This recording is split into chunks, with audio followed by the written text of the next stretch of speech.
Buenas noches, damas y caballeros. Bienvenidos a este programa Análisis de Actualidad con Paul Victoria, pero en este caso no es solo con Paul Victoria, sino con mi amigo Brecht Achnaert. Lo podéis llamar Brecht, los que les cueste pronunciar su nombre. Vamos a hablar hoy sobre Rusia, sobre Ucrania, sobre la OTAN, sobre todo el conflicto bélico que está en ciernes en este momento. Mejor dicho, que ya ha pasado la acción hace una semana, poco más, se inició la guerra y es un momento importante para analizar las causas, los orígenes, el desarrollo de esta guerra, pero sobre todo el por qué y el para qué.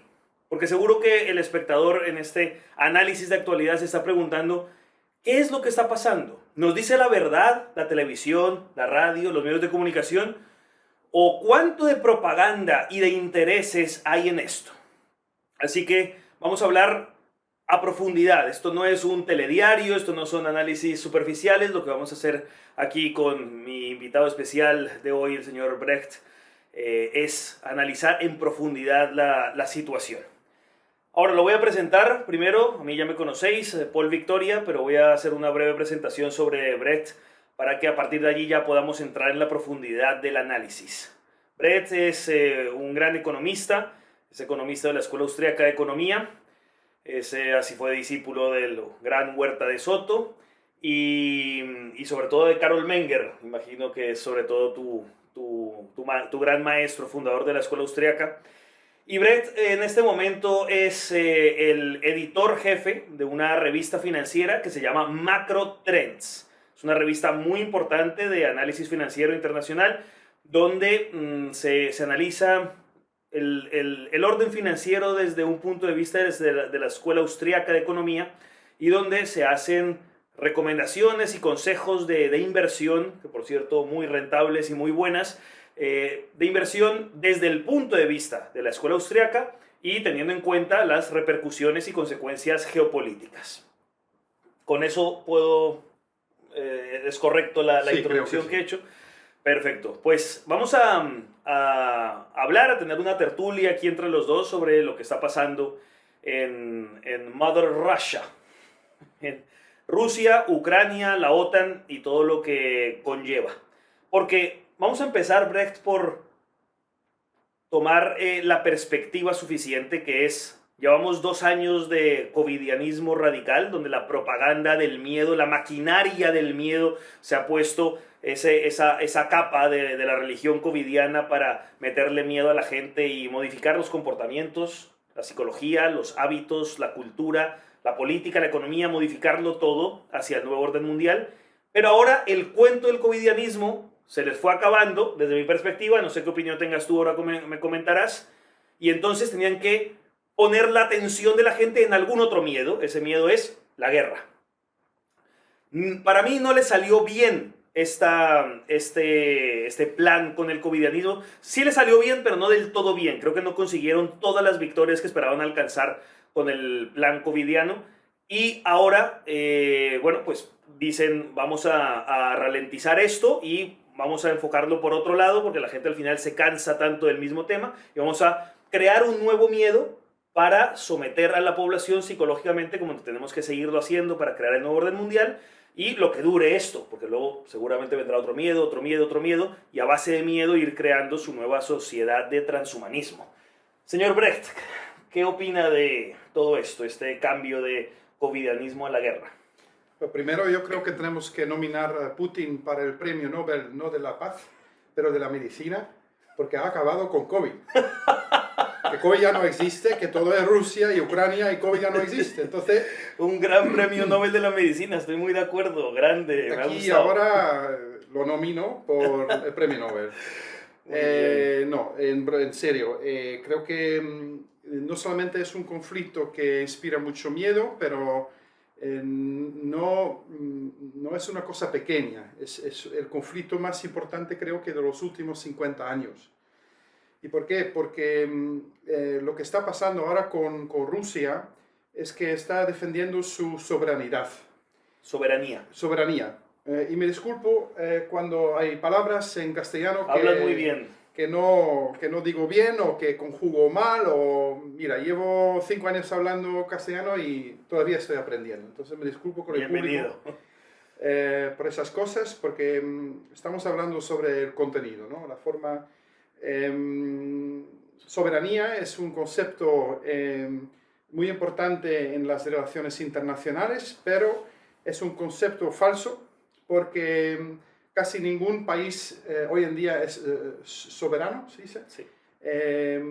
Algunos lo son, Rusia lo es, Estados Unidos no lo es, en mi opinión, porque está dominado por otro país en el mundo, vamos a hablar de eso luego, pero seguramente Ucrania no lo es, porque está dominado por otro país, Cuba no lo es.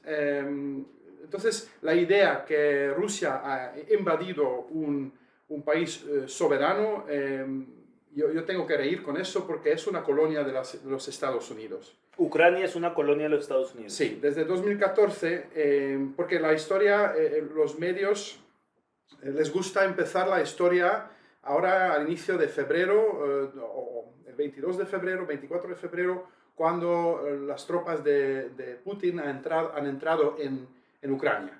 Y para ellos es el inicio de la historia y eso es el gran arte de la percepción, donde haces que empieza la guerra. Pues se podría decir que la guerra ha empezado no solamente en 2014, con el putsch que han hecho contra un gobierno democráticamente elegido. O sea, un golpe de Estado. Sí. Contra el gobierno ucraniano en 2014. Sí, se podría decir que ha empezado en el año 1991. ¿Y por qué este año? Porque, como todos sabéis, en 89 el muro cayó y la Unión Soviética se desintegró. Y luego los países que habían adquirido su nueva independencia, que no era una independencia de verdad, porque ya estaban repartiendo los bienes del Estado entre los poderes grandes. Por ejemplo, Estados Unidos, bajo Yeltsin, por ejemplo, estaban alimentándose de los bienes del Estado ruso.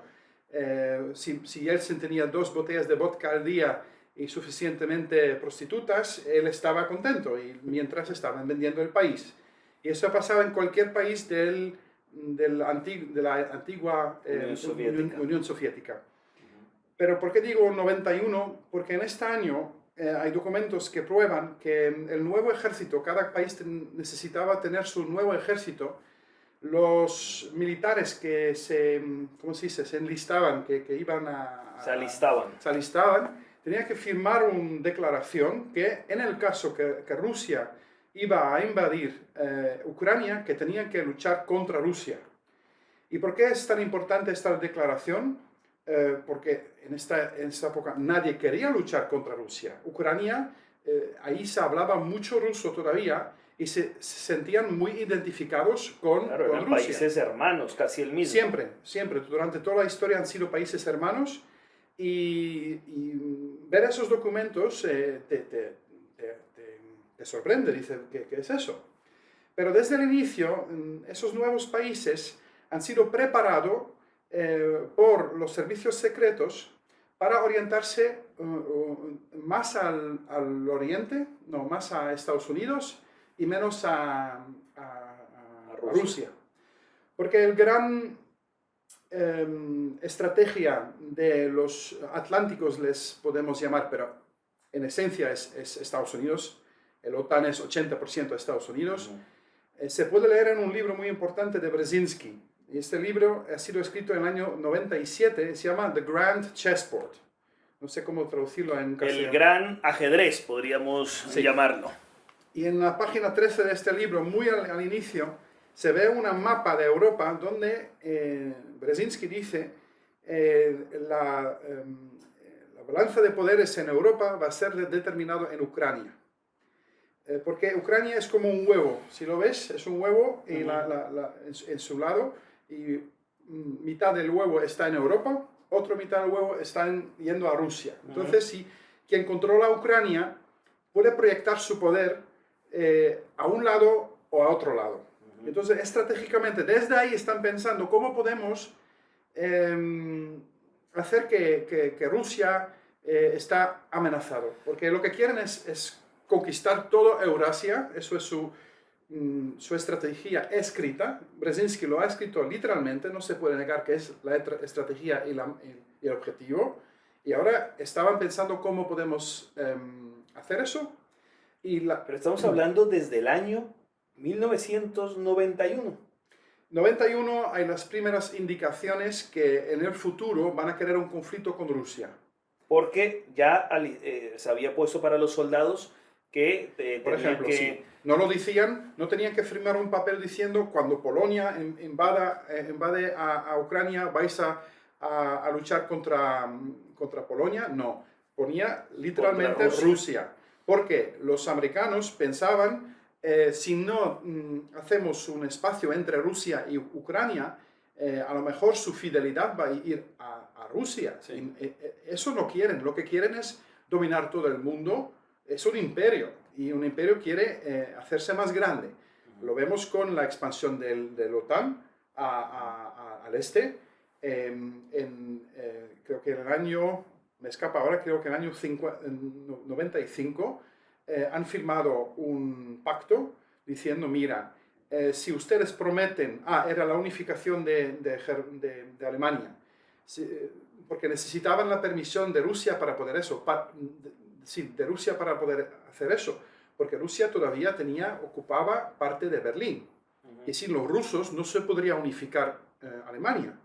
Entonces, en esta época Rusia ha dicho, bien, vamos a dejar que se unifica Alemania, y vamos a deshacer el Warsaw Pact, porque el Warsaw Pact... El Pacto de Varsovia se refiere. Sí, el Pacto de Varsovia, que era una alianza militar como un contrapeso contra el OTAN. Vamos a desintegrar eso si prometéis no expandir el OTAN hacia el este. Y si yo hubiera sido un negociador, hubiera dicho, no solamente expandir al este, pero también deshacerlo, porque la Guerra Fría se ha terminado. Y porque la OTAN sigue existiendo, ¿verdad? No tiene que la OTAN, como sabrá el espectador, se creó para contener a la Unión Soviética, y ahí estaba, el Pacto de Varsovia en el otro lado. Pero una vez se acaba la Guerra Fría, se deshace la Unión Soviética, ¿para qué sigue existiendo la OTAN? ¿Para qué existe la Alianza Atlántica? Entonces, ¿qué razón hay, Brecht, para que la OTAN no se deshaga y siga existiendo? ¿Porque Rusia sigue siendo visto...? No, porque son deshonestos.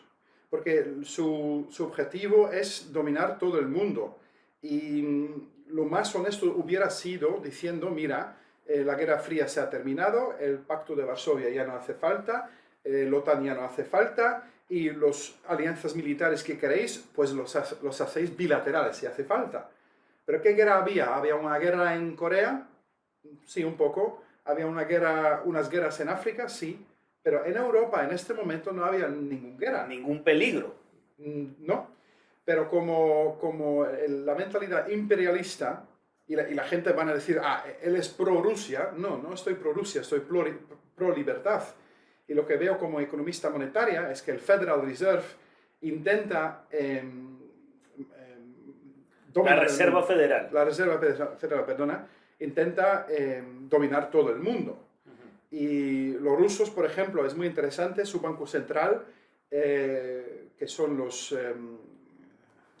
depredadores, digo yo, de cada país, no tiene poder sobre Putin. Putin tampoco tiene poder sobre el Banco Central, pero al menos la deuda estatal es muy bajo. La deuda estatal hoy en día es 19.48% del PIB. 19.48% de la deuda respecto del PIB en Rusia, que comparado con la de España o la de cualquier país europeo o la de Estados Unidos es bajísima.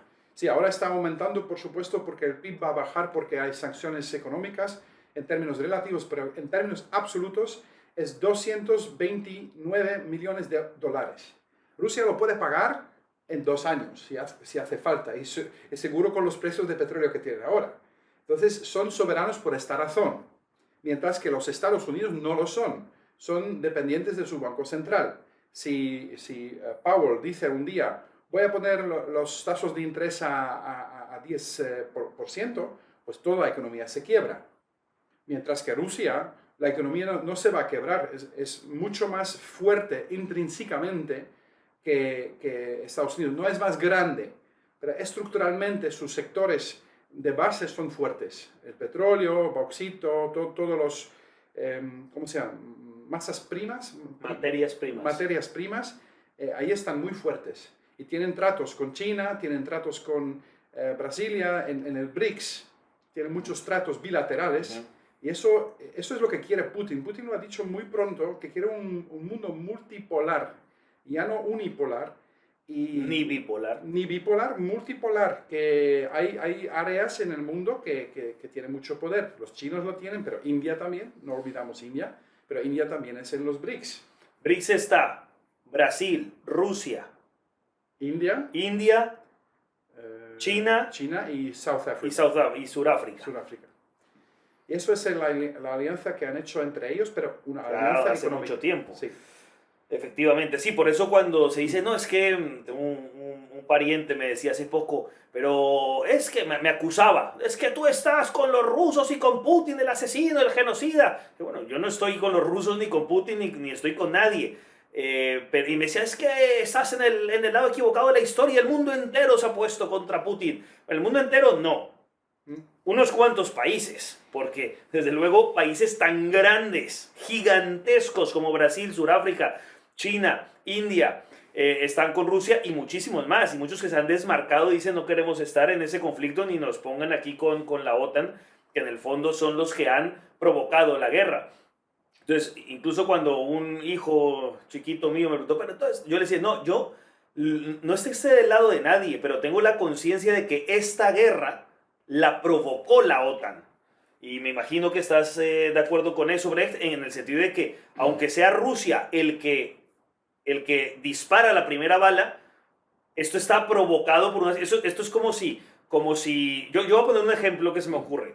Coges a un gato aquí atrás, un gato lindo que se llama Koshka. Tú coges a Koshka y lo acorralas en una esquina y es que se sienta amenazado y al final el gato, que no sabe cómo... Un gato normalmente se escabulle, pero cuando tú lo acorralas y no tiene otra opción entre su agresor y la pared, el gato saca las uñas y agrede. Entonces, ¿quién es el que provoca el conflicto? ¿El gato que aruña o tú que lo acorralaste y no tuvo otra opción? No sé si eso pueda clarificar. Sí, y esta historia empieza antes de 2014, pero en 2014 se pone a la superficie. Hacen un golpe de Estado en Maidán, que está vendido aquí como una erupción de voluntad del pueblo. No, 100 tontos que han sido pagados para hacer una resurrección falsa. Claro, hay un servicio de inteligencia que promueve los golpes de Estado de los países. Esto no es nuevo, no tiene nada de raro, es lo normal. Cada revolución de colores es así. Por ejemplo, la insurrección contra el Shah de Irán, del año 53 creo, si no me equivoco, ha sido probado que era un plan de la CIA. ¿Y por qué? Porque en Estados Unidos hay the Freedom of Information Act. Es una ley que permite a los ciudadanos de pedir cualquier documento que quieren. Y habían pedido si hay documentos que podrían probar que eso era un golpe de Estado falsificado, falso. Y han tenido que publicar esos documentos. ¿Y qué ves en la mapa? ¿Ves la mapa de la ciudad? Donde los que demuestran, como se dice, los manifestantes, tenían que andar a qué hora y con cuántos. Entonces, y lo graban, luego hacen un peli. ¡Ay! La población de Irán se pone contra el Shah, que era Pahlavi en este momento. Y de esta manera nos están engañando. En Irak era lo mismo. Tiraban el estatua de Saddam y parecía que habían 100.000 personas. Pero si ves las fotos del equipo que estaba filmando, habían como 20 personas, pero si coges ángulos buenos, tú puedes vender cualquier cosa, ¿sabes? Y lo mismo está pasando... El arte de la propaganda. El arte de la propaganda. No sé si está grabando todavía. Sí. Vale. El arte de la propaganda, y en el tiempo de Hitler ya había mucha propaganda, pero era tan obvio que era propaganda que todos sabían que no era verdad. Pero hoy las técnicas de propaganda son mucho más refinados, mucho más psicológicos, sutiles, muy inteligentes, sofisticadas, las técnicas de propaganda de hoy en día. Y una de las cosas que hacen, por ejemplo, es ¿cómo se llama? ¿cómo se llama? Astroturfing. Es un término en inglés, astroturfing, es sembrar resistencia que parece ser orgánico, pero es planificado. Y una de las cosas que han hecho, por ejemplo, los servicios de inteligencia es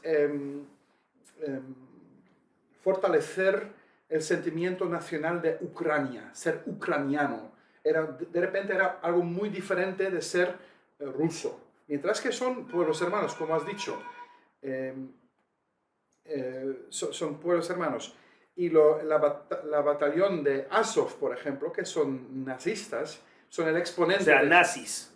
Sí. ¿Neonazis o nazis? Pues a ellos no les gusta que la llaman neonazis. Dicen, el neo, no, es demasiado flojo, somos nazis. Y son nazis de verdad. Y además son... nazis ucranianos. Ucranianos.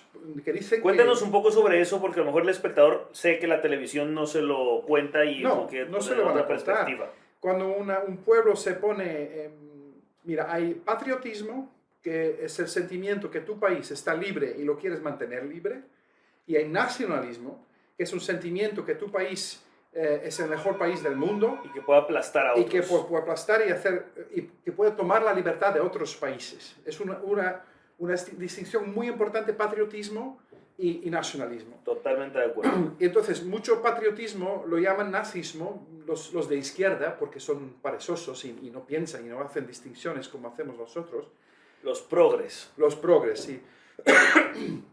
Y lo que pasa es, en Ucrania han instaurado un sentimiento de superioridad que compagina con nada, porque es un país muy corrupto, porque hay que saber que los hijos de Biden, los hijos de Pelosi, de muchos del Partido Democrático, tienen intereses económicos. El Partido Demócrata. Perdona. Tienen mucho, en Ucrania. En Ucrania tienen muchos intereses económicos, porque están robando el país como han robado, bajo Yeltsin, han robado todo lo que estaba en Moscú y San Petersburgo. Están haciendo lo mismo, o han hecho lo mismo con Ucrania. Y entonces, con el dinero que chupan de este país, pagan a los nazis para sentirse superior. Y eso es un movimiento totalmente controlado por la CIA. Y luego se incorpora oficialmente en el ejército de Ucrania. Entonces, no es el caso que en el Parlamento hay un partido nazi que se podría tolerar. No. Ellos Estamos hablando de otra cosa. Estamos hablando de batallón de violencia. Batallón de violencia. Que se une, que se incorpora dentro del ejército oficial ucraniano. Sí, y es un grupo paramilitar que se ha formado durante los años 2010-2020, ahí en esta década. Y también tiene que ver con elementos de una compañía privada que se llama Blackwater, que ha también operado en Afganistán, en Irak. Son todos esos... Mercenarios. Mercenarios para poder negar que los Estados Unidos están involucrados. Siempre pueden decir, no, son fuerzas privadas. Pero ¿de dónde viene el dinero? ¿Quién lo financia? ¿Quién lo financia? Y si buscas esas fuentes, son los black budget de la CIA. Los presupuestos negros de la CIA que, para no implicar a Estados Unidos directamente en las guerras, lo que hacen es pagarle a mercenarios para que ellos hagan la guerra sin la banderita de Estados Unidos en su uniforme. Mira, tengo que decir que eso es una hipótesis mía. Porque son black budgets, porque son supuestos negros, no lo puedo saber. Pero sí sé la estrategia que han descrito en este libro de Brzezinski. Sí sé que hay presupuestos negros. Y sí sé que en cada país que hay una revolución de colores, que era la revolución naranja ahí, con Timoshenko y todo eso, que cuando pones uno y uno, se ve un patrono en muchos países. Sí, a veces cuando le dicen a uno, es que prueba eso. Claro, nosotros no somos los jueces que podamos decir taxativamente algo, pero lo que tenemos es un criterio y una inteligencia para connect the dots, conectar los puntos y decir, la explicación más plausible de por qué suceden las cosas. Sí, y probabilidad depende de dónde tú te encuentras con tus creencias. La mayoría de la gente todavía cree que los Estados Unidos es un país que promociona la democracia y la libertad Y por eso es una lucha moral. Pero es que están apoyando a Ucrania por una razón moral, aparentemente. Porque Eso defender a Ucrania es defender los valores de la democracia y la libertad, dicen Kamala Harris y Biden y todo ello. O sea, Biden está conectado económicamente con Ucrania y esto es no es que sea sabido, es que es Vox Populi, o sea, su familia, los intereses económicos. Entonces, claro, él se ha beneficiado de negocios con Ucrania a través de su familia, a lo mejor no directamente su persona, pero sí su familia Biden se ha visto beneficiada por negocios con Ucrania y ahora defiende a Ucrania no por ningún interés económico, no, sino por el valor de la democracia y la libertad. Sí, pero no podemos hacer el análisis a nivel tan bajo que algunos ganan de explotar a un país. Eso siempre pasa. Hay que ver desde el punto geopolítico. Lo que ha escrito Brzezinski es la estrategia para los siguientes 50 años. Y cuando investigas las motivaciones de Brzezinski, vas a una capa aún más abstracto. ¿Por qué no le cuentas al público quién es Brzezinski? Porque puede que estén un poco perdidos. Zbigniew Brzezinski tiene un nombre casi impronunciable. Zbigniew Brzezinski es el gran autor de la política geopolítica de Estados Unidos. Y ha muerto hace unos años, unos 5 años, pero tenía muchísima influencia con los neoconservativos, como se llamaban. Los neoconservadores de Estados Unidos. Sí, que no son conservativos para nada. No tienen nada de conservador. No, son sobre todo sionistas, son sobre todo amantes de la idea de que Israel tiene que ser el poder más grande en el mundo. Y trabajan por ello. Y no es una opinión, sino un hecho, porque cada persona que quiere ser elegido o el Senado o la Cámara de Representantes, tiene que firmar una declaración que van a poner los objetivos de Israel encima de Estados Unidos. Y cuando lo digo a la gente no me lo creen, pero es verdad. Porque si no, no reciben dinero para su campaña y los medios que están controlados por 5 personas, solamente 5 personas controlan todos los medios comunicativos en Estados Unidos, no les dan tiempo, airtime, ¿cómo se dice eso? Sí, tiempo de campaña en los debates públicos, los marginan. Eso, los marginan y luego de esta manera controlan su reelección, controlan todos los policies por ejemplo, AIPAC es un tanque de pensamiento muy grande. Think tank, sí. Think tank. Y todas las guerras en Medio Oriente han sido diseñado no en el Department of Defense, ellos solamente reciben sus instrucciones, pero yo creo por los servicios secretos de Israel, que es el Mossad. Y cuando vas a este nivel, pierdas 80% de tu público, porque la gente ni se cree que eso existe. Piensa que James Bond es robar secretos industriales y ir con coches con mujeres guapas al lado. Y ametralladoras en el coche blindado. Eso. Pero hay que saber que Ian Fleming, el que inventó James Bond, era un agente secreto también. Entonces, la mejor manera de ocultar lo que hacen los servicios secretos, que es crear percepciones, es hacer una historia falsa sobre servicios secretos. Entonces, con lo cual tienes la propaganda que confunde todo y que hace que los niños y adultos todos crezcan en la idea de que el espionaje es una cosa ahí de películas fantástica, pero no que el espionaje es lo que gobierna el mundo. O sea, nosotros estamos... Yo a veces estoy en alguna plaza pública, alguna ciudad por donde viajo, donde paso, y veo a la gente pasar con sus bolsas de la compra o paseando, y a veces pienso, nadie aquí se da cuenta de que todo su modus vivendi, parte de su cultura, de sus costumbres, de sus ideas, de sus creencias, están diseñadas por personas que están en la sombra y que están trabajando para crear el mundo que tenemos, que tuvimos o que vamos a tener.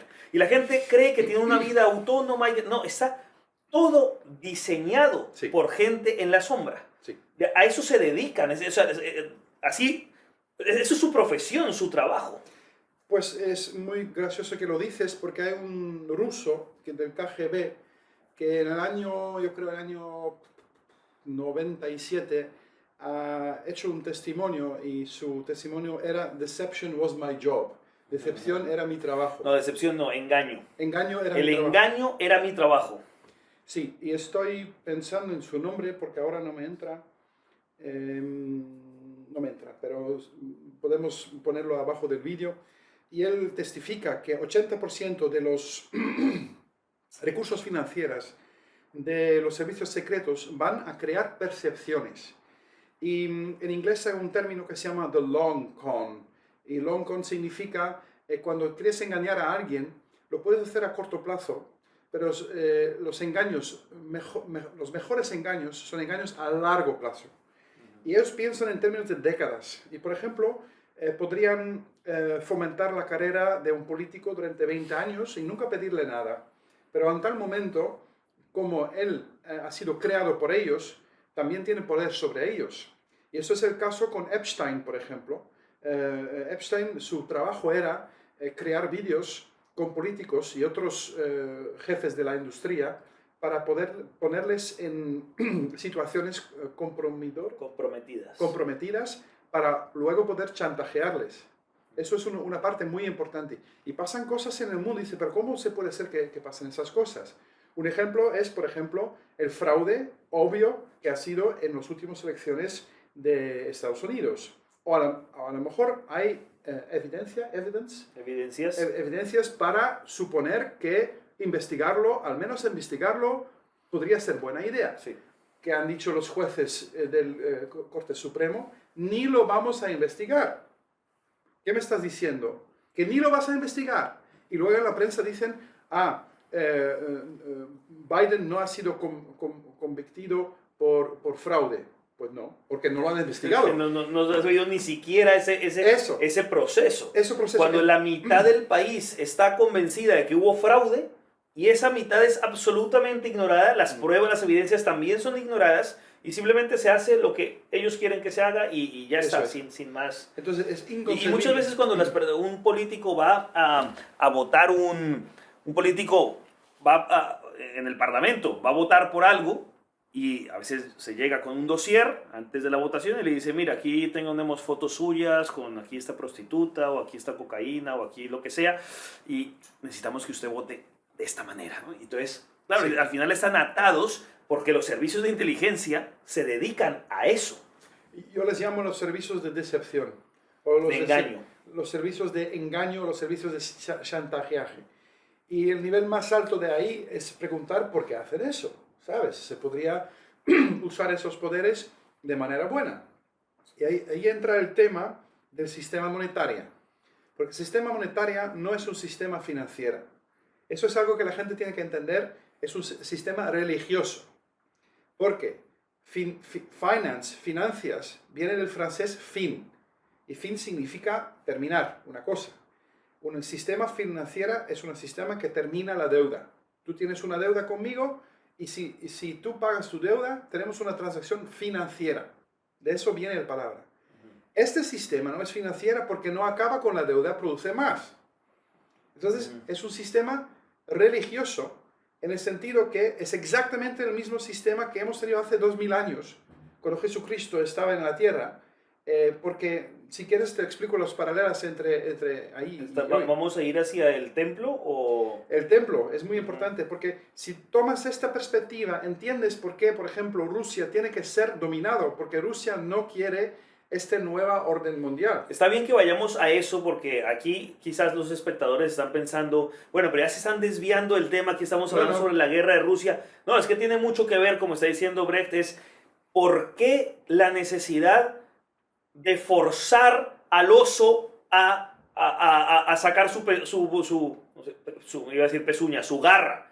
¿Por qué forzar a que Rusia ataque Ucrania? Que está claramente forzado. O sea, cuando Kamala Harris llega donde los gobernantes europeos y les dice, no, es que bendecimos la unión de Ucrania en la OTAN, cuando sabían que Rusia no lo iba a tolerar. O sea, estaban provocando la guerra directamente porque Rusia no puede permitir que le pongan tanques, aviones y misiles de la OTAN en la frontera digamos, a velocidad hipersónica, un misil puede llegar en 5 minutos a Moscú. Sí. O sea, no puede permitirlo si tiene dignidad y soberanía nacional. Entonces, ¿por qué esa insistencia en provocar la guerra contra Rusia? Entonces, por ahí vayamos y profundicemos, porque quizás el espectador no va a escuchar un análisis como este, quizás en casi ningún otro sitio. Bueno, pero hemos olvidado una pequeña parte para gente que no son informados. ¿Cómo han provocado a Rusia de entrar en Ucrania? Porque estaban matando a gente en el este de Ucrania, en Donbass, la región ahí. Los de Azov, la batallón Azov, consideran que todos los que son rusos o que hablan rusos son inferiores y tenemos que matarles. O sea, es un espíritu nazi Sí. de decir, nuestro nacionalismo ucraniano es superior a cualquier otro, Sí. y sobre todo aquí a estos rusos que son seres inferiores, y vamos a machacarlos. Con lo cual, en toda esa región del este de Ucrania, donde hay muchísimos rusos, tanto de cultura, de sentimiento, de lengua, de todo, han estado machacándolos y ha habido un montón de muertos, sobre todo en los últimos 8 años. Sí, Desde 14.000. 2014. 14.000 muertos rusos o ucranianos rusos que han muerto allí por la violencia y salvajismo de unos que los han estado machacando. Y el mundo no le ha importado, no ha salido en ningún telediario en España, ni en Alemania, ni en Los Ángeles, ni en Washington, ni en Londres. ¿Por qué? En Odessa, ¿Por qué de repente a todo el mundo ahora le importan los muertos ucranianos, pero a nadie le importaban los muertos ucranianos rusos que estaban siendo asesinados durante 8 años? es hipocresía. En Odessa, por ejemplo, han quemado vivo 56 personas. 56 Quemado personas vivo. quemadas vivas. Sí, y no ha salido en la prensa. Y los rusos se han mantenido calmas porque dicen, conocen el juego, saben si entran que tiene muchas consecuencias. Pero a un tal momento, cuando el Ministerio de Defensa ruso hace unos días ha publicado documentos que han encontrado, ahora tienen su operación militar y por supuesto cuando en un cuarto donde han huido los oficiales de la guerra, del ejército ucraniano, encuentran documentos que no han quemado. Y uno de esos documentos era que había un plan para ir a Donbass y matar a más gente. Un plan, Genocida, se puede decir. yo soy, hasta que tenemos más información, eso también podría ser propaganda de los rusos. Podría ser. Hay que mantener, en el momento no puedes decidir. La única cosa que podemos hacer es ver todos los hechos. Y los rusos dicen que han encontrado esos papeles, son firmados, y yo creo que era planificado para el 24 de febrero. Y los rusos, si no me equivoco, han empezado el 22 de febrero. No me recuerdo 100%, pero eso es la razón que los rusos han empezado. Y la única razón que Putin ha reconocido la independencia de esas dos repúblicas era porque esas dos repúblicas querían independencia después de una de esas acciones de Azov. Dicen, pedimos al gobierno de Ucrania de protegernos y no lo hacen. Entonces, tenemos que coger nuestra independencia. O sea que estamos en una situación donde hay una población que está siendo víctima de un grupo paramilitar, Sí. que le piden al Estado ucraniano protección, que el Estado ucraniano hace la vista gorda para que el ejército paramilitar siga destrozando a esa comunidad. Y entonces, claro, lo normal es que digan, oye, pues si no nos defiende el Estado ucraniano, hagamos nuestro propio Estado, pidamos la independencia y señores de Rusia, apóyennos a esta independencia, que seamos soberanos para podernos defender. Sí. Entonces Putin ha reconocido esos dos repúblicos de Lugansk y el otro, ¿cómo se llama? Donetsk Es un y poco- Luhansk. Que soy un poco casado y a veces me escapan unas palabras. Pero sí, y no hubiera invadido, eso es la gran palabra, invasión. Para mí es una operación militar para denazificar Ucrania. Desnazificar Sí, Ucrania. O sea, sí. ¿tú crees que Putin ataca a Ucrania para desnazificarla Yo creo y que sí. proteger a la comunidad rusa que vive en Ucrania? Porque Putin antes lo que quería era Ucrania que se pone neutral. Ni se asocia con Rusia ni con OTAN. Neutral es un país suficientemente grande para ser neutral. Bueno, pero antes de 2014 era un país más pro-Rusia y un gobierno más Pero pro-ruso. Sí, pero militarmente no se asociaba con nadie. Correcto. Vale, Los rusos no podían ir con tanques en Ucrania, era sí, Ucrania. sí, era... Y eso funcionaba bastante bien, pero por supuesto, si los americanos, sin decirlo abiertamente, provocan el oso con ejércitos privados, con nazificación, porque en los coles, por ejemplo, ya no se podía hablar ruso, mientras que siempre se han hablado ruso ahí. Y muchas cosas... Entonces se prohibió la lengua rusa Sí, para poder alimentar un nacionalismo eso, ucraniano de manera artificial. eso. Como pasa, por ejemplo, en Cataluña, que se prohíbe el español en las escuelas y no tienes derecho a que tu hijo sea educado en español para que a la fuerza se le meta el catalán y a la fuerza ir creando el sentimiento de una nueva nación Sí. catalana que nunca existió, que es artificial, etc. Bueno. Entonces, entonces, en Ucrania estaba pasando algo parecido, pero vayamos más al fondo porque seguro que hay algún espectador aquí que está diciendo, vale, está bien, aquí tenemos esta parte de protección de los rusos a la comunidad rusa por parte de este, llamémoslo genocidio ucraniano, no ucraniano, porque no todos los ucranianos se dedicaban a eso, pero bueno, de ciertos grupos paramilitares ucranianos asesinando a rusos durante, sobre todo, los últimos 8 años. Luego está el factor, Putin no puede permitir que en su frontera le pongan misiles de la OTAN, que es lo que quiere Estados Unidos, pero vayamos al fondo de lo que hablábamos de hace 2000 años. O sea, ¿qué es lo que en tu opinión, y ahí ya es una cuestión más de Brecht, no mía, porque ese es un tema que tú has estudiado y ahí yo no tengo mucho que decir ni a favor ni en contra, creo. ¿Qué es lo que pasa? ¿Por qué Rusia es un objetivo? O sea, si ya ha caído la Unión Soviética, si el comunismo ha caído, si ya no es un peligro para Europa y Estados Unidos, ¿por qué Rusia es un objetivo a batir? Eso tiene raíces muy antiguas, muy profundas. Y hay un libro que puedo aconsejar a leer a todos y a todas, y es el libro Bajo el signo del escorpión, de Yuri Lina. Toma nota, Yuri Lina, Bajo el signo del escorpión. Lo podemos poner también en el video. Sí, explica, hay PDFs en internet, muchos. Yuri Lina es un señor finlandés que lo ha investigado a tope, que dice que la revolución rusa en el año 1917 no era ruso, para nada, era sionista. Era, por ejemplo, Leo Trotsky se llamaba Leif Bronstein y venía del Bronx, de Nueva York. Es un plan del Federal Reserve para poder conquistar un trozo del mundo que todavía no es bajo su dominio. Porque el Banco Central, Pedro el Grande, era la monarca más cristiana del mundo. ¿Y por qué están tanto contra los cristianos? Y eso es la parte metafísica que entra, porque Putin, no te equivoques, él es muy cristiano.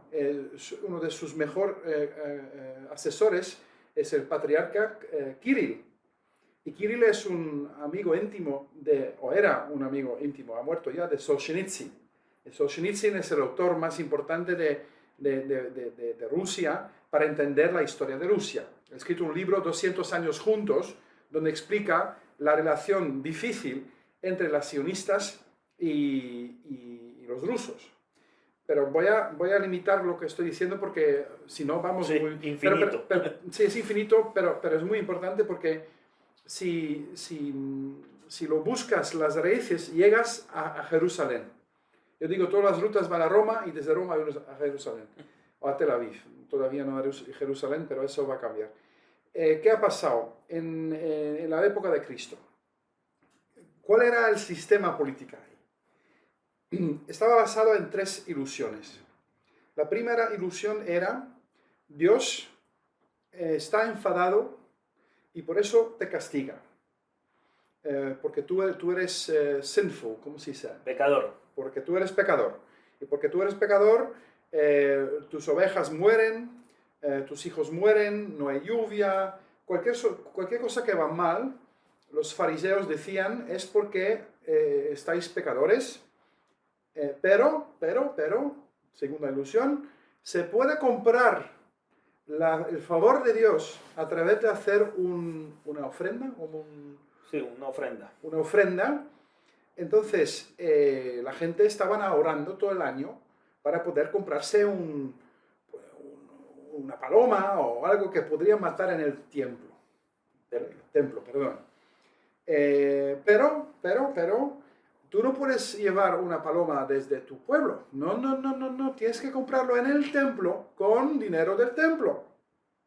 Porque los shekel que tenías que comprar en el templo valían 1 a 60 con los shekel que estaban en el país normal. Entonces, eso era un sistema de impuestos ocultos que hacían que los fariseos. No, la gente normal tenía que ahorrar hasta agosto para poder comprar su ofrenda para el templo. ¿Y qué es la consecuencia de eso? Que cuando, digamos, 2/3 partes de tus ingresos tienen que ir a impuestos, pero no lo percibían como impuestos porque pensaban que era algo religioso, mientras que no lo era, porque los que llevaban el dinero eran los fariseos, por supuesto.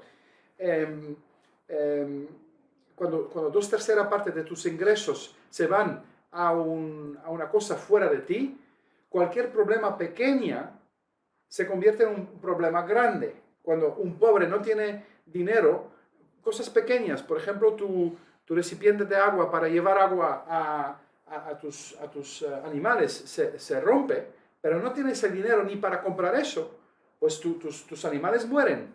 Y luego los fariseos dicen, es porque tu ofrenda no ha sido demasiado grande. Entonces era un triángulo diabólico de 3 ilusiones. 1, Dios está enfadado contigo. 2, puedes comprar su favor. Y 3, tienes que hacerlo con dinero del templo. Y no es casualidad que los primeros banqueros centrales eran templarios. ¿Se llaman templarios o cómo se llaman esos? Bueno, llega Cristo. Y Cristo, en toda la Biblia, por lo que yo sé, nunca ha usado violencia. Salvo una vez. ¿Y cuándo era? En el templo. Cuando ha echado los cambiadores de dinero del templo. Sí. Vale, eso es el sistema ahí. Ahora vamos a 2000 años. Llegamos a esta época y la gente piensa que están libres. No, están en exactamente el mismo sistema. Primera ilusión.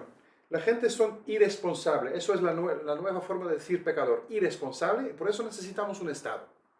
Porque si no hay un Estado es anarquía y la gente se van a matar entre ellos y todo eso. Y tú tienes que estar en orden con lo que dice el Estado, porque si no te van a castigar. Entonces pagamos nuestros impuestos. Pero no te puedes pagar los impuestos en licores o en cualquier cosa. O en oro. O en oro. No. Tiene que ser con dinero del Banco Central. Entonces el templo y el Banco Central son exactamente lo mismos. Y el Dios que estaban adorando en esta época era el Mammon. Y el Mammon es uno, para mí, de los avatars de los caras del diablo. O sea, es el dios del dinero. El dios del dinero, y Mammon en hebreo significa literalmente poner encima. Siempre más dinero. Y este sistema financiero no sirve a la población, se sirve a sí mismo para siempre tener más dinero. Y nunca tiene suficiente, es como una ansiedad que tienen para tener más y más y más. Y lo más importante de todo eso es que lo que hay detrás de ese sistema financiero es exactamente lo mismo que había detrás en esta época. El satanismo. Y de eso la gente no quiere hablar ni quieren saberlo porque eso es muy, muy negro y acabo de comer y mi digestión se va a poner mal, pues deja de comer y escúchame. Porque eso es lo que está pasando en el mundo, es una lucha entre las fuerzas, para mí, del mal y un mundo cristiano que se está reponiendo en Rusia y Putin se ve como el defendedor de los valores cristianos. Múltiples veces ha dicho que en los países occidentales se permite la pedofilia, se permite la perversión. Lo ha dicho múltiples veces. Y eso no vas a ver en la tele, porque él tiene que ser el dictador no sé qué.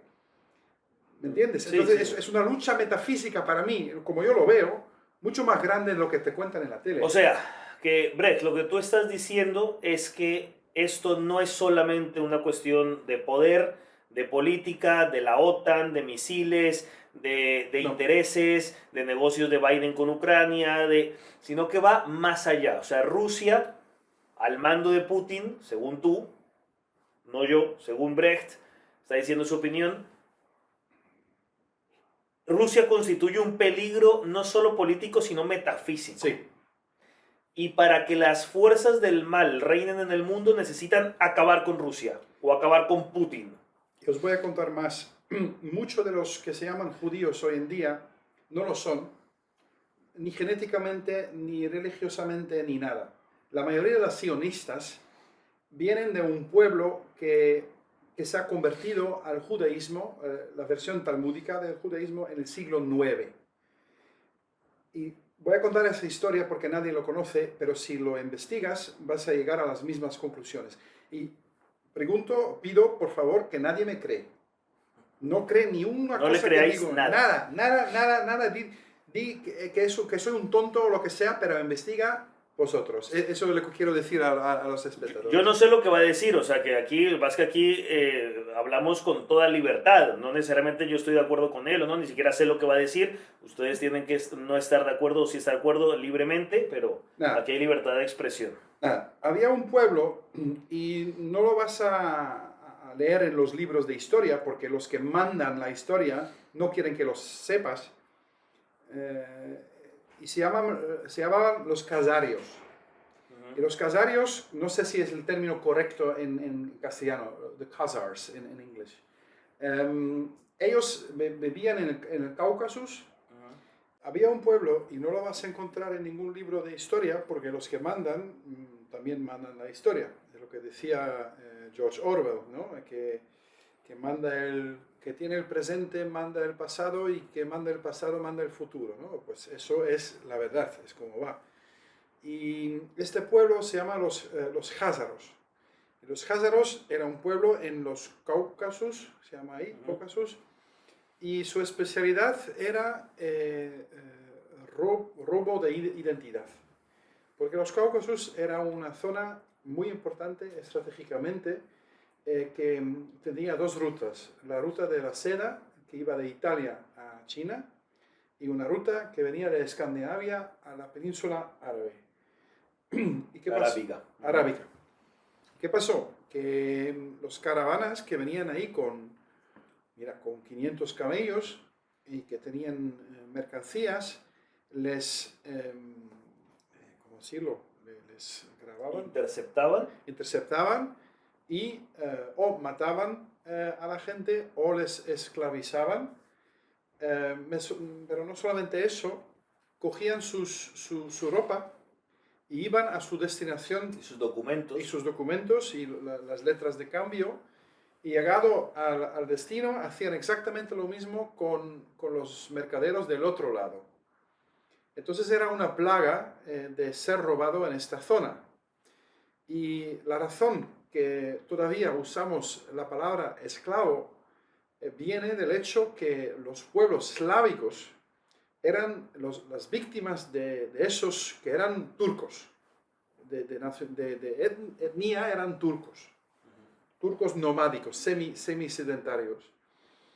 Y eso pasaba como durante décadas y décadas, hasta que un tribu que se llamaba el Kiev Rus, que venían de los vikingos, los rusos vienen de los vikingos, Kiev Rus, decía, hasta aquí hemos llegado, hasta aquí puedo leer. Y era Sviatoslav I, el rey Sviatoslav I, que les, ¿cómo decirlo? Plantó cara, sí. Y nunca lo han olvidado. ¿Y por qué es tan importante? Porque ellos, en el año 843, se convirtieron todos al judaísmo. Pero no el judaísmo que conocemos del Torá, un judaísmo del Talmud que se mezcla con elementos de una religión fálica, con mucho sexo y mucha droga y mucho fuego y adorar al sol y todo eso, muy pagano. Era una mezcla muy rara. Y son los rusos que les han parado. Pero eso nunca han olvidado. perder esta guerra, digamos. O sea que estos no son verdaderos judíos, No. sino que son de otra etnia Sí.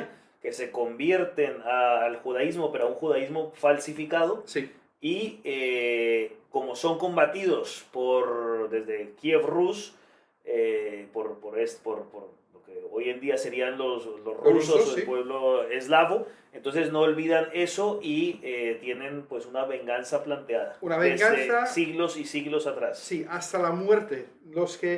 ¿Por qué han sufrido tanto los rusos? Porque es el pueblo que ha sufrido más en la historia de la humanidad. Han matado tantos rusos.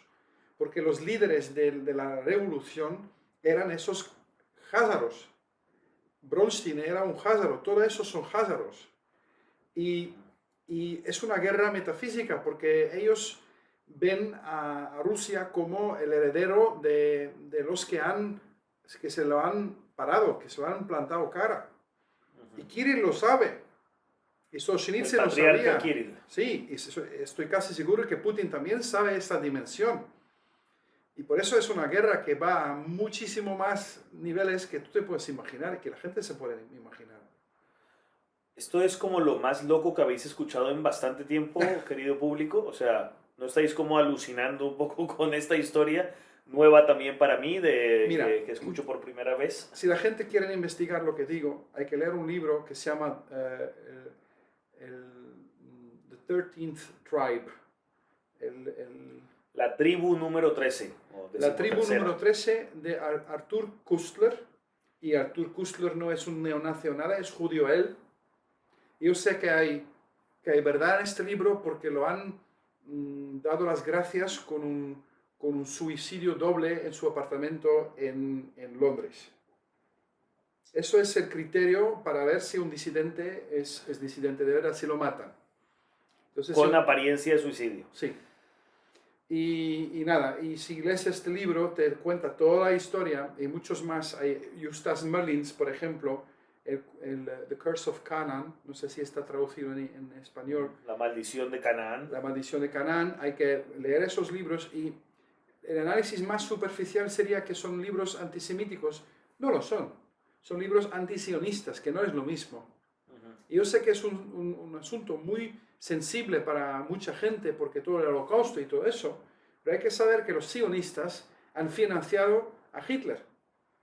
Que una vez que entras en este tema, ves el mundo con ojos totalmente diferentes y a nivel más alto saben que eso es que en juego.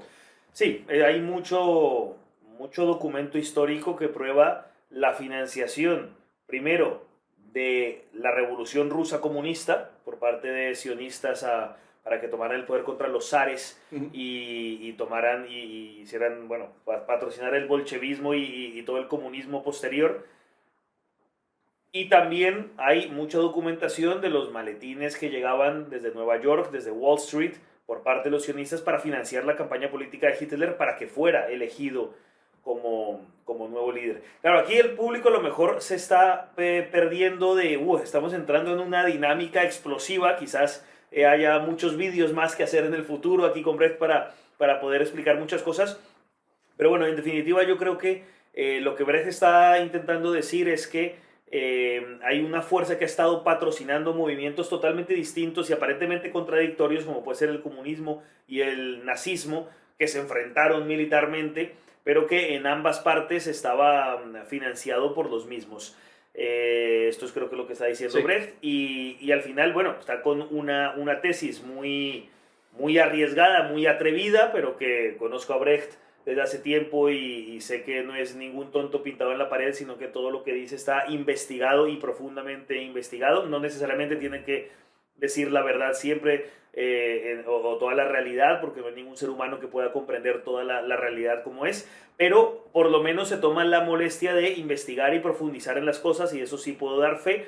Así que bueno, yo estoy escuchando nuevas historias al respecto de por qué hay, digamos, una guerra milenaria de los házaros contra el pueblo eslavo y en concreto contra los rusos, y mucho más con un presidente como sería Putin, que simboliza valores que son muy contrarios a la ideología dominante progre de hoy en día, que además la han hecho los mismos de siempre. Y por tanto, esos valores que defiende Putin, pues no están acordes con el nuevo orden mundial, con todo el plan, el gran plan para la humanidad.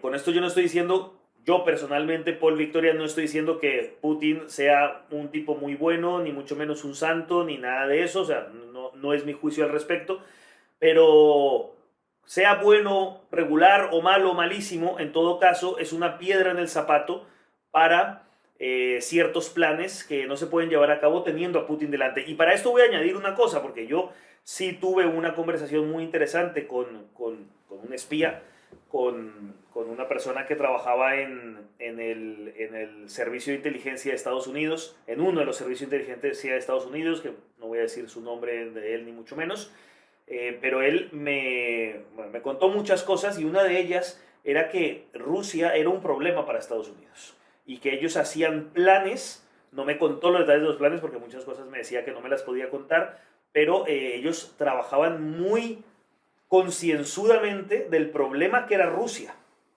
Pero sobre todo, no tanto Rusia, él me hablaba de Putin. O sea, Putin en concreto, esa persona era un problema geopolítico, estratégico para los Estados Unidos.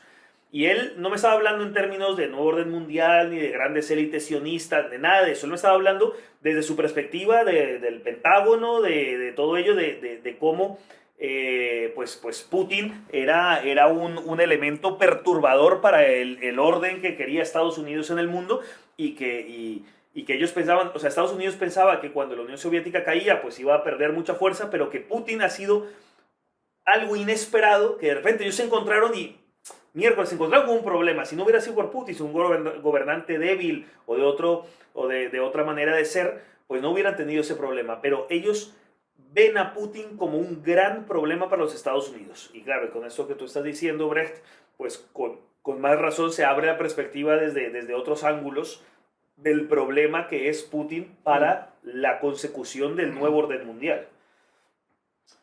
Aún así, Brecht, a mí, o sea, yo personalmente no considero que Putin sea, digamos, a ver, en cierto sentido está contra el nuevo orden mundial, pero a la vez yo veo que hace parte del nuevo orden mundial. O sea, yo no creo, yo personalmente no lo veo como el paladín de la justicia y no, me cuesta verlo así, tampoco, o sea, sí creo que tiene unos valores cristianos, pero no me lo imagino que sea un hombre de piedad de verdad y que de verdad tenga un amor por Dios increíble. No lo sé, la verdad, no me puedo meter en su conciencia, no lo sé. Pero en todo caso, o sea, Putin de alguna manera, por ejemplo, con esto del covidianismo, también existió en Rusia. O sea, también, es decir, hubo la llamada vacuna, el arma biológica con el que están inyectando a la humanidad o han intentado inyectar a la mayor parte de la humanidad. Sí, pero la vacuna de Rusia no era con mRNA. ¿Cómo se llama? El RNA mensajero. No. Era una vacuna tradicional. La Sputnik, ¿te refieres? Sí. Lo que quiere decir Brecht es que usaron un método como se han hecho las otras vacunas, que no tienen nada que ver con estas de Pfizer y Moderna y AstraZeneca. No sabemos. No lo sé, la verdad. No lo sé, pero a mí lo que me preocupa y que no veo como con tan buenos ojos a Putin, entre muchas otras cosas, es que, bueno, no solo Putin, sino todo el gobierno ruso y en las ciudades y los alcaldes y todo, o sea, el establishment ruso, o sea, le impidió las libertades civiles a sus ciudadanos y no podían montar en un autobús o ir a un bar o coger el metro si no tenías el arma biológica que llaman vacuna. O sea, estaban por la violación de las libertades y el passport, el Green Pass, el pasaporte, que es parte del nuevo orden mundial, porque sí. Lo que quieren es poner a toda la humanidad en un control estricto. Es que tú entras, tú no entras. Así hacen una segregación y los que sí estén sometidos a las directrices del nuevo orden mundial, pues tienen ese pasaporte y los que no. Y esto de la vacunación es solamente uno de los pasos que tienen que hacer para producir todo esto. Sí. Pero bueno, yo por eso tengo ahí muchas dudas respecto a Putin y realmente qué pasa dentro de su cabeza. Ya, un matiz, un poco de nuance. Lo que estoy diciendo no implica que yo soy pro Putin o pro Rusia, pero cuando ves en la tele que solamente es pro Ucrania y pro OTAN, yo siento que tenemos que tener otra visión. Sí, y eso es lo que estamos dando en este programa. Y yo no he llegado a conclusiones sobre Putin. Yo noto que él no se deja hacer como la mayoría de los líderes de estados, y eso me gusta mucho. Sí, lo cierto es que es independiente, sí. Tiene un sentido de soberanía que no tienen otros, que simplemente son marionetas y colonias de los Estados Unidos.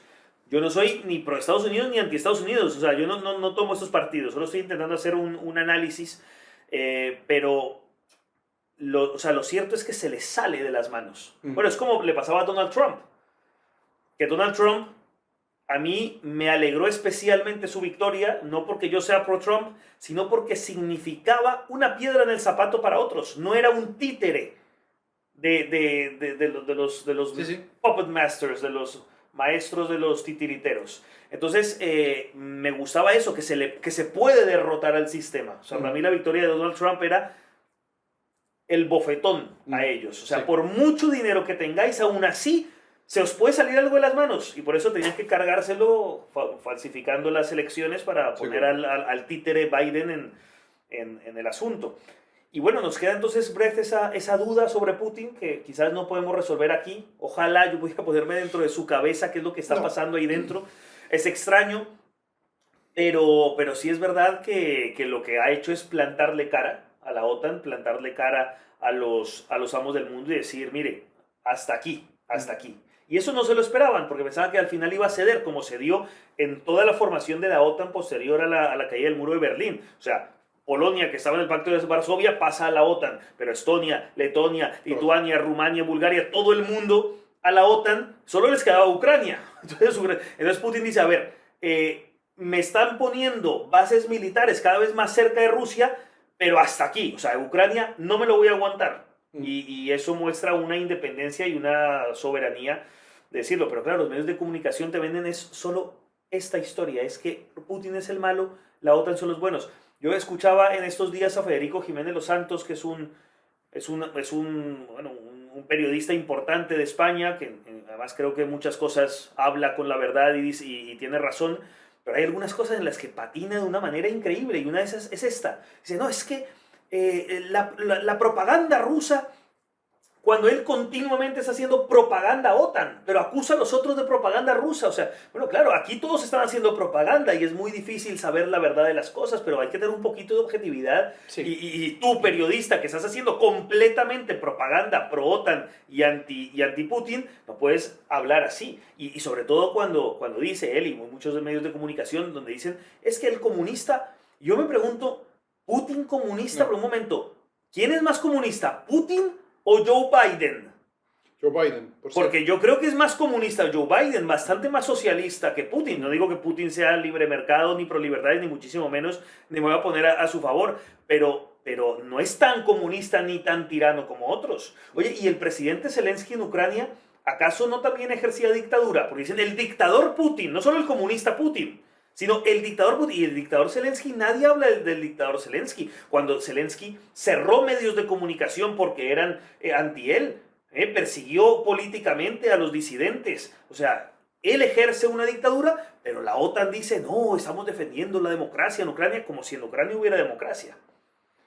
Es verdad, y la propaganda de la OTAN no es poco. Había un periodista alemán que se llama Udo Ulfkotte, búscalo, ha escrito un libro, Periodistas comprados, y él admitió que durante 25 años ha recibido dinero de la OTAN para escribir bueno de la OTAN. ¿Ah, sí? Y un año más tarde muere. Entonces, sabes que hay verdad en este libro. Léelo y vas a entender la masividad de la propaganda que tenemos. Por ejemplo, el último es que los rusos han bombardeado la maternidad, el hospital de maternidad. y hay unas imágenes de niños y de madres que huyen y está todo juntado. ¿Vale? Y los rusos son súper malos porque despedazan a las madres y a los Ya. bebés. Vale, sí. Pero hay que ver todas las fuentes. Puede ser que no lo han hecho, pero piensa estratégicamente. ¿Qué ventaja tiene Rusia de hacer eso cuando saben que internacionalmente eso va a ser un gran escándalo? Y yo he ido al sitio web del Ministerio de Defensa de Rusia por un VPN, porque ya no se puede ir a esos sitios web. En eso se demuestra lo poco libre que nosotros somos.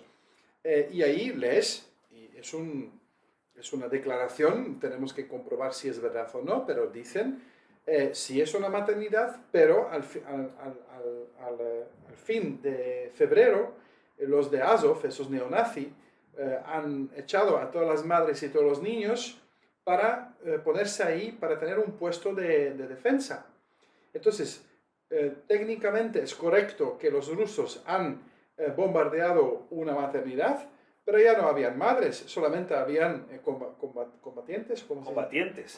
Claro. Entonces, pero los medios nunca mienten, no mienten. Dejan de decir toda la verdad. Y al decir verdades parciales te crean una manipulación. Sí. Porque pueden decir, la verdad es que los rusos bombardearon un hospital de maternidad y entonces la gente se escandaliza.